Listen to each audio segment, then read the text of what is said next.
ભરૂચના વડોદરા વચ્ચેના રાષ્ટ્રીય ધોરીમાર્ગ પર લુવારા પાસે ખાનગી લશ્કરી બસ અને ટેન્કર વચ્ચે સર્જાયેલ ગમખ્વાર અકસ્માતમાં એક મહિલા સહિત 3ના મોત થયા હતા, જ્યારે અન્ય 20થી વધુને ગંભીર ઇજા પહોંચી હતી.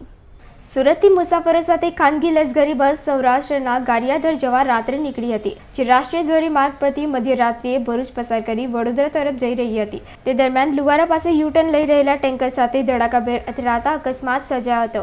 અકસ્માતના પગલે તેમાં મુસાફરોની દર્દભરી ચીસોથી વાતાવરણ ગુંજી ઉઠ્યું હતું.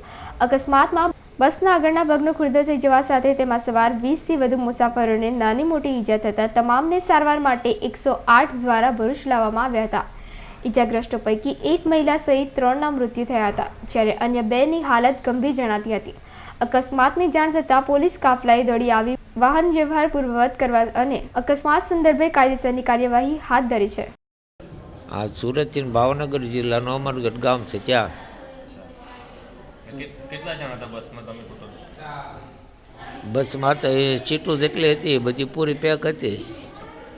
કેટલા જણને વાગ્યો છે અંદાજે? તમે અંદાજે તો વાગ્યો છે 35 જણાને વાગ્યું હોય, નાની મોટી ઈજા થઈ છે. અકસ્માત ભાઈ, આ બસ સુરતથી સૌરાષ્ટ્ર તરફ જઈ રહી હતી તો નબીપુર પાસે ટેન્કર હતું, યુટર્ન લેવા જઈ રહ્યું હતું, તેમની સાથે ધડાકાભેર અથડાઈ હતી. ક્યાંથી ક્યાં જતા હતા લોકો? એ લોકો અહીંયા સુરતથી સૌરાષ્ટ્ર જતા હતા વતન. કેટલા જણા હતા બસમાં ટોટલ? બસ તો ભરેલી હતી, 30-35 જણા છે. કેટલા લોકોની ઈજા થઈ છે? કેટલા લોકો? 15 લોકોને ઈજા થઈ છે. એક્સપાયર કેટલા થયા? 3 લોકો એક્સપાયર થયા છે, એક વ્યક્તિ સિરિયસ છે.